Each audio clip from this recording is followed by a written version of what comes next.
बिस्मिल्लाहिर्रहमानिर्रहीम। अस्सलाम वालेकुम नाज़रीन, मैं हूं सरदार हसनैन हनीफ़ और आप देख रहे हैं मेरा यूट्यूब चैनल।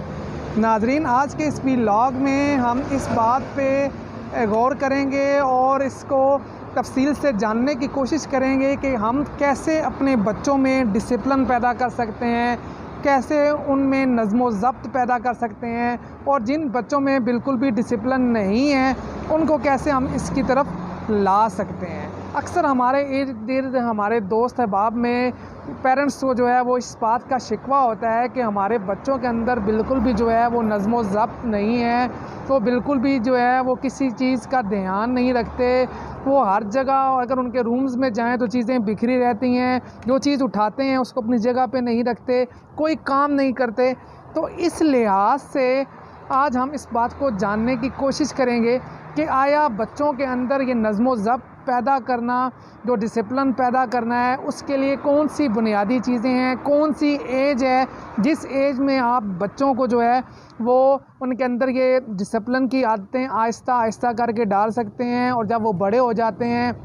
तो वो इस कदर ये डिसिप्लिन और नज़्म ज़ब्त की आदत उनके अंदर रसाई कर चुकी होती है, तो फिर वो बुढ़ापे तक ये आदतें उनके अंदर रहती हैं। नाज़रीन, सबसे पहले तो एक बात को समझ लें कि अक्सर हमारे यहाँ पे जो रवाज पाया जाता है, 10 से 12 साल के उम्र के बच्चों को जो है वो पेरेंट्स सिखाना शुरू करते हैं कि आपने इस बेटा इस काम को ऐसे करो, ये चीज़ें उठा के यहाँ से वहाँ पे रख दो, जो आपने चीज़ उठाई है उसको वापस उसी जगह पे रखना है, अपने शूज़ खुद पॉलिश करने हैं, अपने कपड़े खुद धोने हैं या उनको प्रेस करना है। तो नाज़रीन, एक बात का ध्यान रखें कि ये जो 10 और 12 साल की एज है ये बिल्कुल भी सही एज नहीं है बच्चों के अंदर ये सारा कुछ सिखाने की और नज़्म ज़ब्त और डिसिप्लिन पैदा करने की। क्योंकि अगर आप ये सारे काम 10 और 12 साल की एज में करना शुरू करेंगे तो फिर आपको बहुत ज़्यादा मेहनत करेंगे। असल में जो बच्चों के अंदर नज़्म ज़ब्त डिसिप्लिन पैदा करने की जो एज है वो 3 साढ़े 3 साल से लेके जो है वो 4 साल साढ़े 4 साल तक है। जब बच्चा इतना हो जाता है तो आपको चाहिए कि आहिस्ता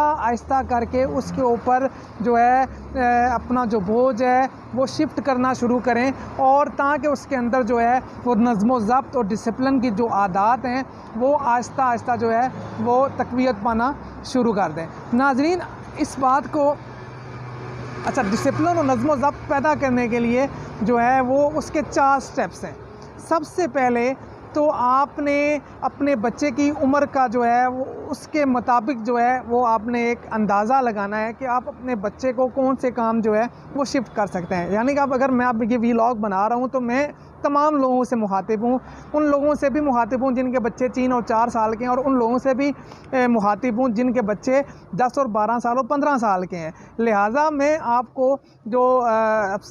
ये बात बताता चलूँ कि जो आपने सबसे पहले जो 4 स्टेप्स हैं उनमें से पहला स्टेप यह है कि आपने अपने बच्चों की एज के लिहाज से ये डिसाइड करना है कि आप अपने बच्चों को कौन सा काम जो है वो दे सकते हैं, आप अपना कौन सा जो बोझ है वो उनके ऊपर शिफ्ट कर सकते हैं, और कौन से काम को वो करने की अहलियत रखते हैं। सबसे पहले तो आपने इस बात का अंदाज़ा लगाना है। हमारे यहाँ पे अक्सर ये होता है कि पेरेंट्स और वालदा ख़ास तौर पे अपने सारे का सारा काम वो जो है वो खुद कर देती हैं, और बच्चों को जो है किसी चीज़ को जो है वो हाथ नहीं लगाने देती, और उनका कहना ये होता है कि अभी छोटे हैं, बच्चे हैं, और अभी तो इनका काम जो है वो पढ़ाई है। पढ़ाई भी ज़रूरी है, अपनी जगह पे मौजूद है, लेकिन जो है वो सबसे ज़्यादा ज़रूरी है कि बच्चों के अंदर जो है वो नज़्म ज़ब्त आना चाहिए, डिसिप्लिन आना चाहिए। पढ़ाई जो है वो एक फार्मल सी चीज़ है, लेकिन जो है जो डिसिप्लिन है, जो नज़्म ज़ब्त है, ये आपके बच्चों को जो है ज़िंदगी गुजारने का सही तरीका जो है वो सिखाता है। पढ़ लिख के भी अगर आप पढ़ाई पे फोकस करते रहे और आपके बच्चों ने अच्छा पढ़ तो लिया लेकिन उनके अंदर डिसिप्लिन और नज़्म ज़ब्त नहीं आया तो फिर आप क्या करेंगे। लिहाजा पढ़ाई को अपनी जगह पे रखें, लेकिन डिसिप्लिन पैदा करने की जो आदत हैं उसके ऊपर लाजमी फ़ोकस करें, ताकि आपके बच्चे एक अच्छे और बेहतरीन इंसान और शहरी बन सकें। सबसे पहले आपने इस चीज़ का अंदाज़ा लगाना है कि कौन से काम हैं आपके बच्चे की एज के से जो मुताबिकत रखते हैं, जो आप अपने बच्चों को शिफ्ट कर सकते हैं। नंबर 2 जो इसमें स्टेप है नाज़रीन, वो आपने इस चीज़ को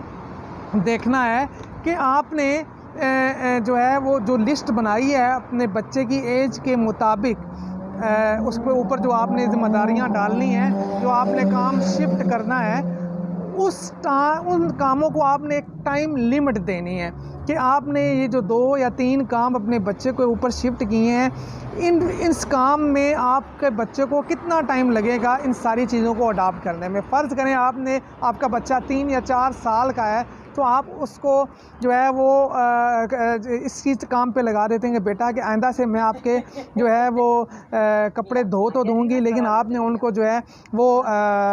वो फ़ोल्ड करके कबर्ड में रखना है, ठीक है। आप उनको अगर आपका बच्चा 5 या 6 साल का है तो आप उसकी ये ड्यूटी लगा देते हैं, बेटा आइंदा से आप अपने शूज़ खुद पॉलिश करेंगे। अगर आपका बच्चा 4 या 5 साल का है तो आप उसको ये कह देते हैं बेटा जब दस्तरखान लगाएंगे तो आपने जो है वो बर्तन लेके आने, यानी कि गिलास लेके आने हैं, वो रखने हैं, और दस्तरखान जब मुकम्मल हो जाए, खाना खा चुके हैं, तो आपने जो बर्तन जो गंदे हुए हैं उनको उठा के आपने किचन तक लेके जाना है। तो इस तरह के छोटे छोटे बहुत सारे काम हैं जो आप अपने बच्चों को शिफ्ट कर सकते हैं ताकि उनको इस तरह के काम करने की, अपने काम करने की आदत आए और उनके अंदर हर काम को सलीके के साथ, तरतीब के साथ करने का जो डिसिप्लिन है वो सारा भी उनके अंदर जो है वो सरायत कर जाए। तो आपने वो लिस्ट बना ली, फिर आपने ये देखना जो काम आपने अपने बच्चे के लिए तजवीज़ किए हैं वो काम अडॉप्ट करने के लिए आपके बच्चे को कितना टाइम चाहिए। आप अपने बच्चे की एज और उसकी अक्ल और समझ बूझ के हवाले से 1 महीना, 10 दिन या 2 महीने या 3 महीने, मैक्सिमम 3 महीने चाहिए होते हैं बच्चे को किसी भी चीज़ को अडॉप्ट करने के लिए और अच्छी तरह से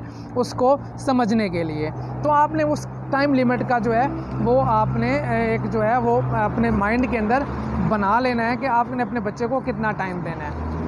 उस टाइम में थोड़ा सा आगे पीछे भी हो सकता है, और ये ज़रूरी नहीं है कि अगर आपने 2 महीने का टाइम रखा और आपके बच्चे ने 2 महीने में वो काम मुकम्मल तौर पर बाकायदगी के साथ करना नहीं शुरू किया तो आप डंडा लेके शुरू हो जाएं। आपने अपने बच्चे को टाइम देना है। बाज़ बच्चे जल्दी अडॉप्ट कर लेते हैं, बाज़ कुछ टाइम लेते हैं, लेकिन आपने अपने बच्चे के ऊपर ज़िम्मेदारी डालनी है। इसके बाद जो तीसरा स्टेप है वो ये है कि अब आपने वो जो लिस्ट बनाई थी 2 या 3 या 4 कामों की, अच्छा सारे जो भी आपने लिस्ट बनाई है वो सारे के सारे काम आपने एक ही दफ़ा अपने बच्चों के ऊपर नहीं डाल देने, एक एक करके आहिस्ता आहिस्ता आपने अपने बच्चे को शिफ्ट करने हैं। क्योंकि अगर आपने सारे काम एक ही दफ़ा अपने बच्चे के ऊपर शिफ्ट कर दिए तो वो जो है कंफ्यूज हो जाएगा और वो उससे थक जाएगा, वो मेंटली जो है वो चीज़ें उसको थका देंगी और वो उनसे भाग जाएगा। आपने बच्चे को थकाना भी नहीं है, आपने बच्चे को काम भी शिफ्ट करना है और उन कामों की बच्चे को आदत भी डालनी है। और मैं एक बात आपको बताऊं, अगर आप 1 या 2 काम करके आहिस्ता आहिस्ता बच्चे के ऊपर वो काम शिफ्ट करेंगे तो बच्चा उन चीज़ों को एंजॉय भी करेगा। जैसे अपने शूज़ खुद पॉलिश करना या अपने कपड़ों को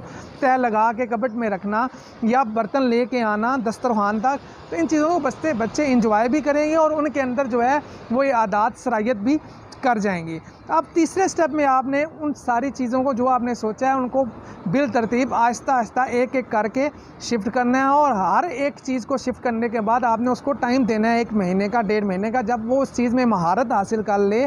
फ़र्ज़ करें वो बर्तन दस्तरखान तक लाने और लेके वापस ले जाने में महारत हासिल कर ले, तो उसके बाद ही आपने उसको दूसरा काम जो है वो सौंपना है और उसको बच्चे को मुकम्मल टाइम देना है। कभी बाज़ टाइम वो बर्तन लेके आएगा, बाज़ टाइम नहीं लेके आएगा। जब नहीं लेके आएगा तो आपने उसे ज़ुबान से कहना है, प्यार से कहना है, लेकिन डंडा उठा के सख्ती नहीं करनी, क्योंकि इससे वो जो है वो घबरा जाएगा और उसको उस चीज़ से जो है वो चिढ़ हो जाएगी और वो फिर वो आपकी बात नहीं सुनेगा। आपने बच्चे के साथ प्यार के साथ डील करना है और उसको मुकम्मल वो पूरा टाइम देना है जो उसको चाहिए उस चीज़ को अडॉप्ट करने के लिए। उसके बाद जो चौथा इंतहाई इम्पॉर्टेंट काम है वो है जब बच्चे ने उन चीज़ों को करना शुरू कर दिया जो आपने उसके ऊपर शिफ्ट की, जो आपने उसको दी और उसने अडॉप्ट कर ली, तो उन चीज़ों का उसका रिवार्ड मिलना चाहिए। हमारे यहाँ पे पेरेंट्स के अंदर एक बड़ी चीज़ ये पाई जाती है, जब आप अपने बच्चे को कोई भी काम सौंपते हैं और वो उसको सक्सेसफुली कर लेता है तो आप उसके बाद बच्चे को रिवार्ड नहीं देते।